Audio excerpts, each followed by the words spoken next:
Vamos a hablar hoy de doña Isabel de Alcalá.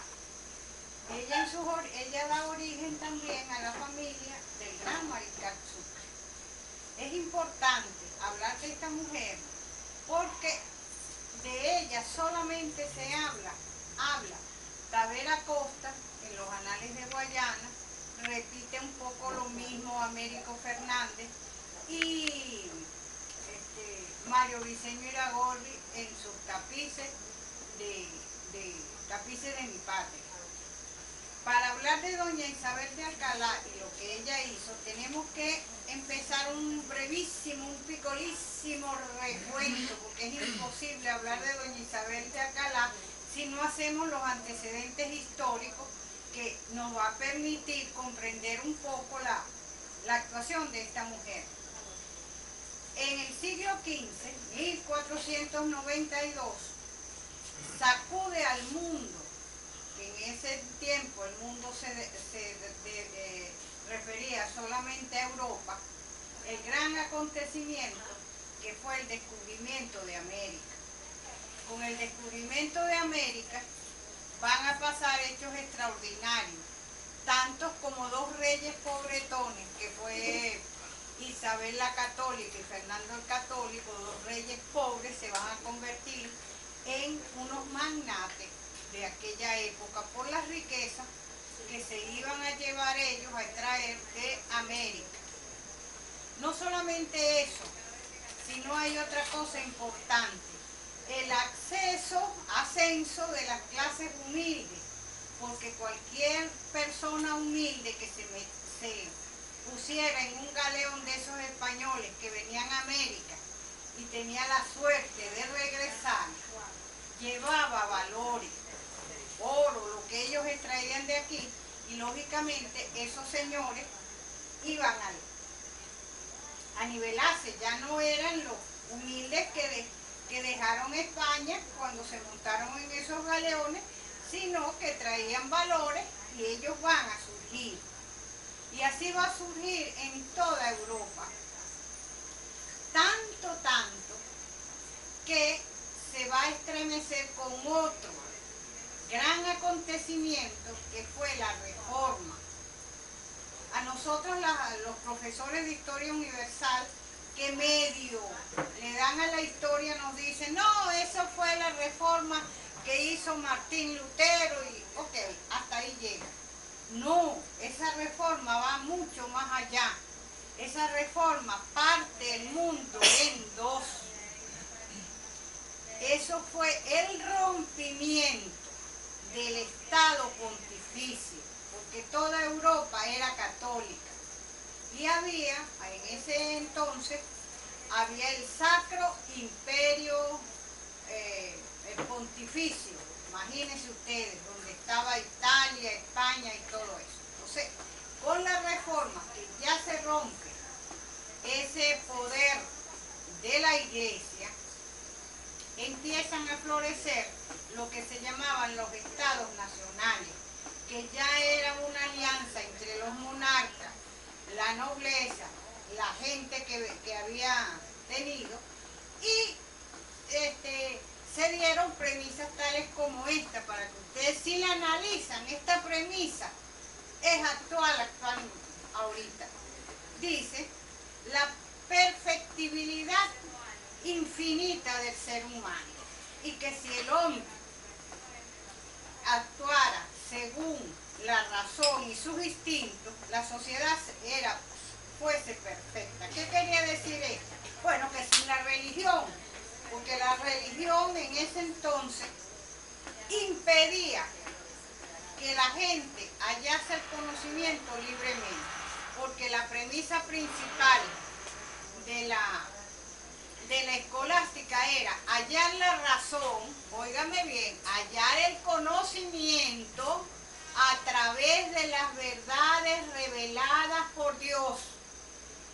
Y aún hasta nuestros días está la Biblia. Si ustedes leen la Biblia católica, hay unos asteriscos donde está la interpretación del Papa. Y hasta nuestros días, en Europa, los países más atrasados es España Portugal e Italia, porque ellos cerraron su frontera a todo proceso de un proceso que se llamó en el 18 el proceso de la Ilustración. Y es por eso que nosotros somos subdesarrollados, pero ya eso es de otro.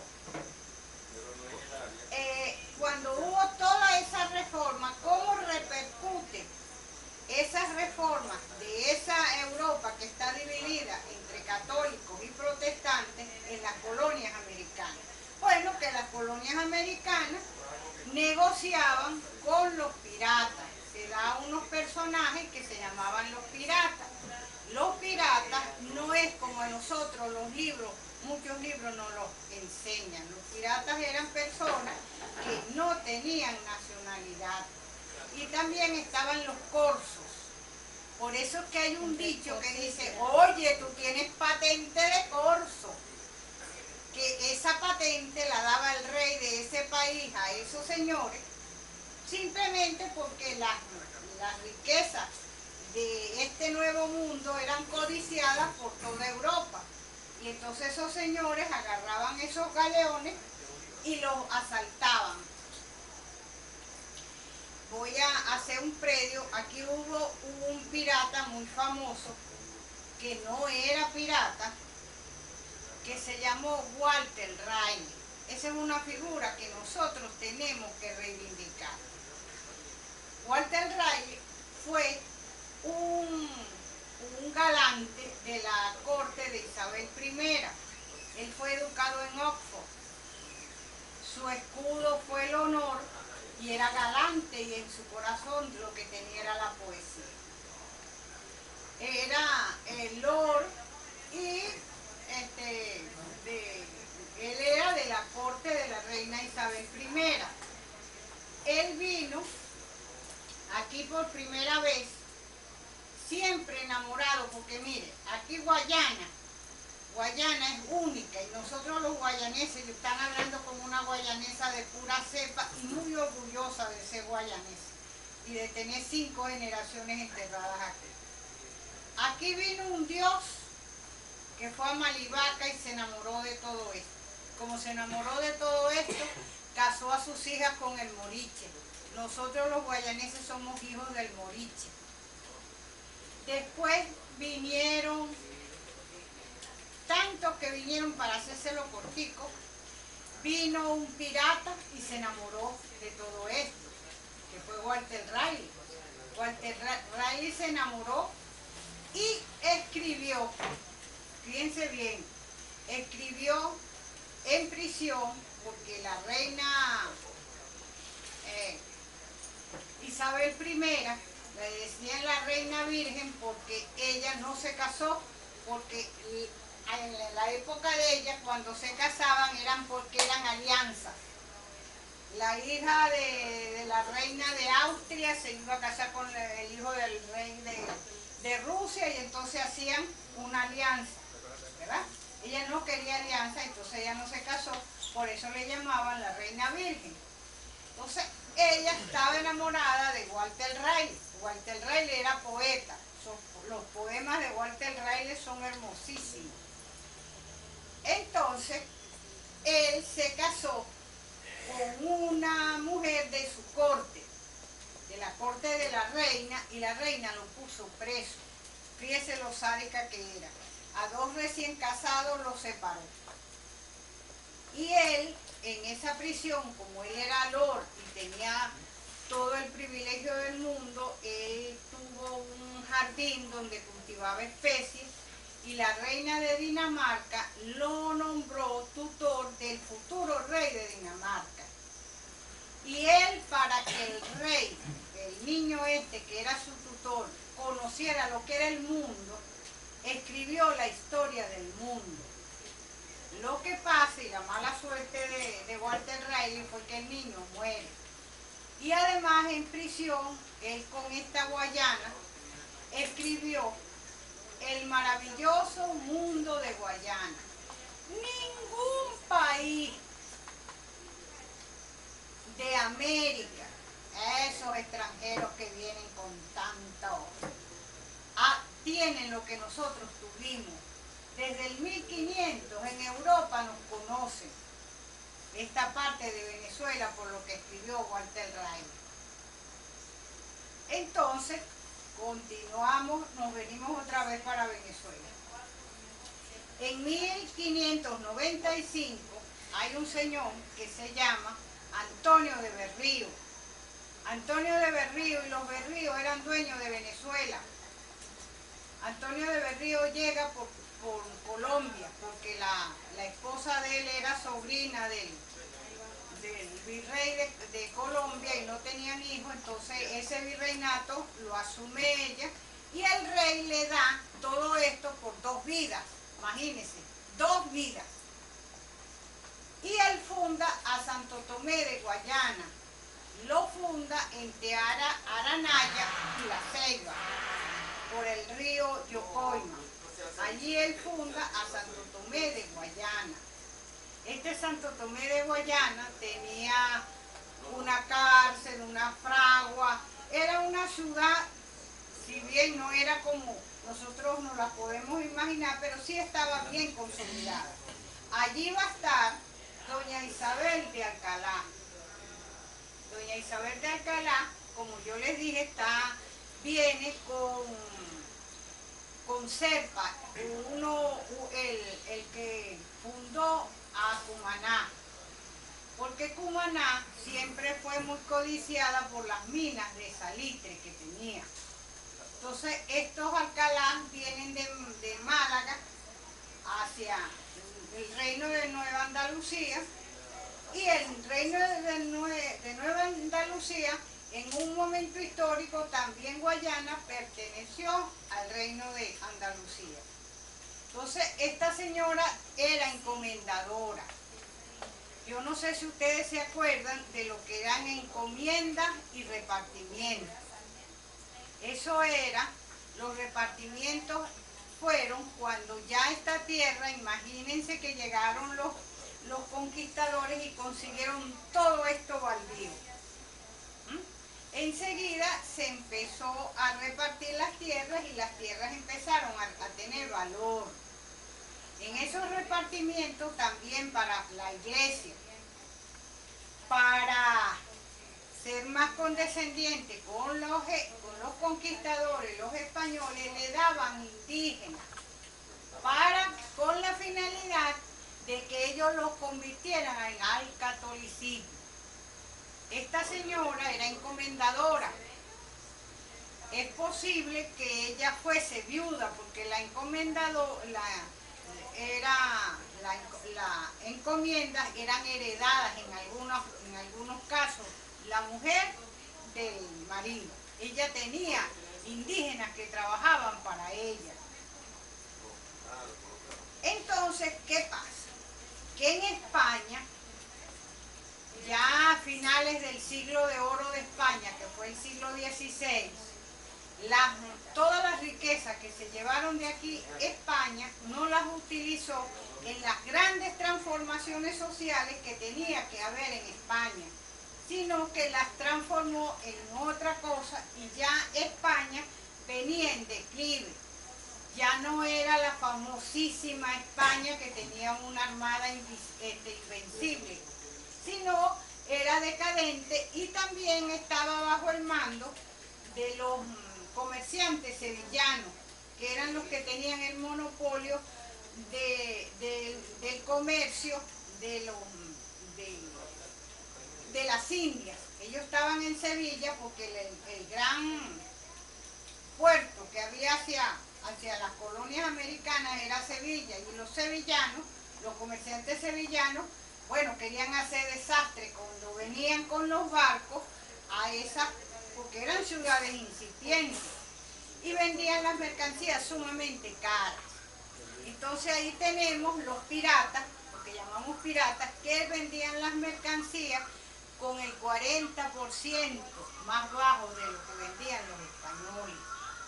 Y es por eso que esa influencia ya no tan rígida de la religión y de las cosas de España, esta gente empezaron obediencia al rey, sino que ellos iban a como era mejor. Si ellos iban a comprar esto al rey y a la corona en 2 bolívares y los piratas se lo vendían en 1, se iban con los piratas. Y además en ese intercambio aprendían cosas de lo que estaba ocurriendo en Europa que ellos no les llegaban. Entonces aquí mandaba el hijo de Antonio de Berrío y él compraba cosas a los piratas y lo denuncia. Y él tiene que irse a España a arreglar el problema que él tenía, porque el contrabando era un pecado mortal contra el rey y contra Dios. Entonces él estaba en España y aquí lo sustituye en la gobernación Palomeque Acuña.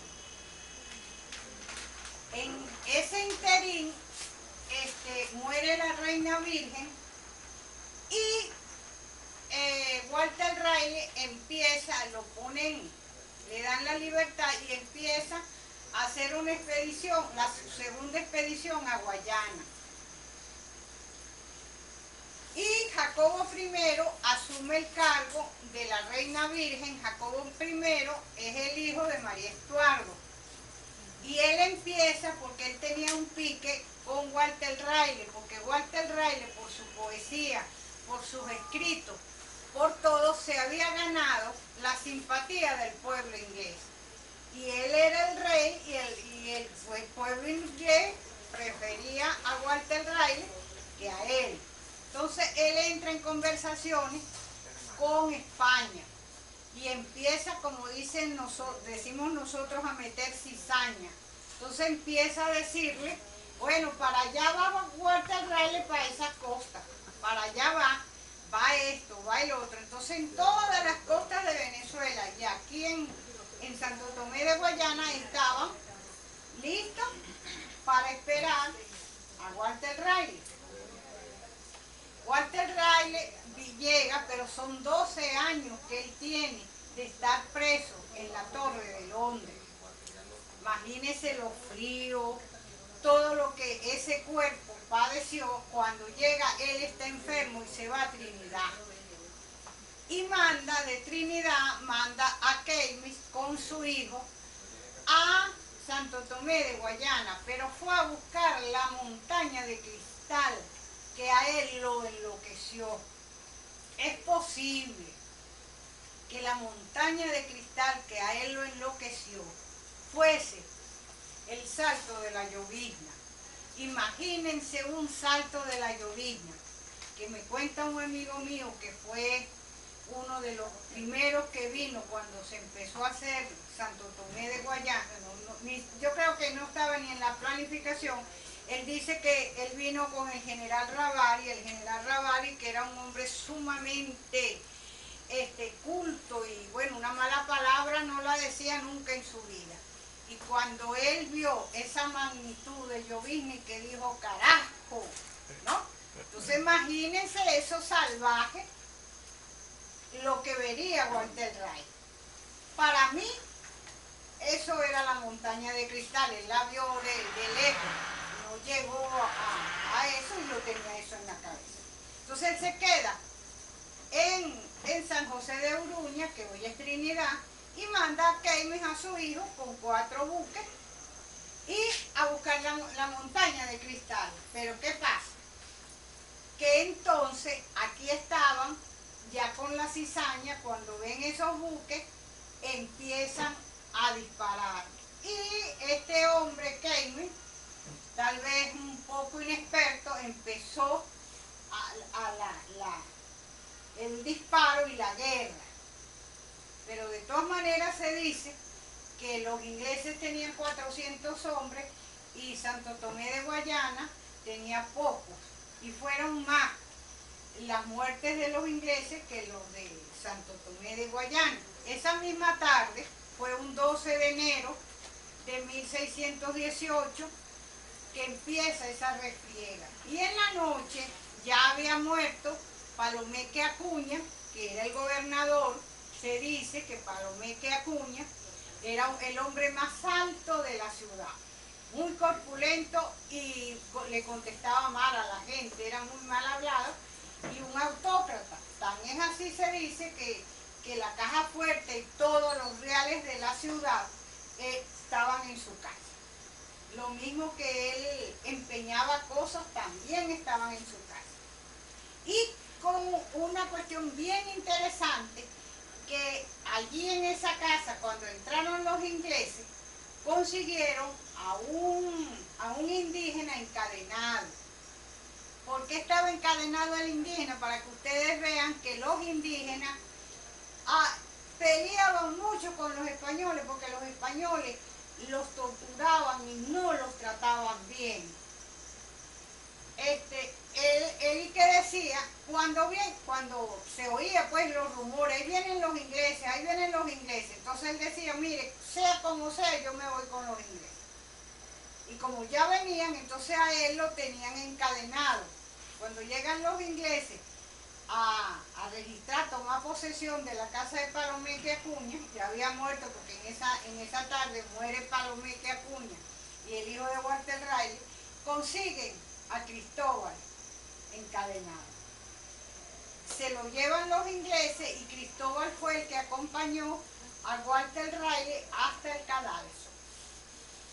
Fíjense la fidelidad de ese indígena con ese inglés. Bueno, esa refriega llegó, ahí también participó en el cuidado de la ciudad, en la defensa de la ciudad, la señora Isabel de Alcalá. Fíjense que en aquel entonces una mujer, bueno, ni siquiera la veían como persona.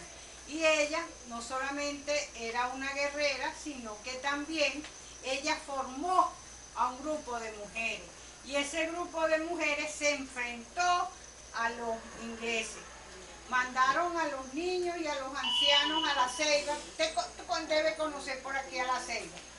Bueno, ahí mandaron a los niños, a los enfermos, mientras aquí estaba en esa pelea. Eso fue un poco más o menos la defensa de la segunda Santo Tomé de Guayana, quemada por Walter Raleigh, que no la quemó él, sino Keimer, y los que venían tal vez por una impericia, no sé. ¿Ya? Ya van, Felicia, yo sé que porque eran dos y por ti nada más que... Pero esto es importante, porque yo sí estoy segura que eso no lo van a conseguir tan fácil. Y hay que conocer qué ha pasado aquí para poder tener sentido de pertenencia. Así ya voy a terminar, porque yo este conversatorio lo hice teniéndote aquí. Ajá. Entonces,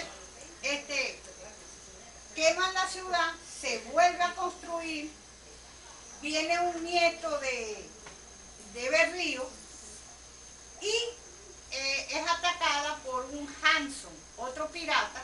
También doña Isabel asume la defensa, pero ya cansado de eso, se van y construyen la ciudad de Nueva Cantabria. Eso es en las faldas de Cabruta. Y ahí también está ella construyendo la ciudad.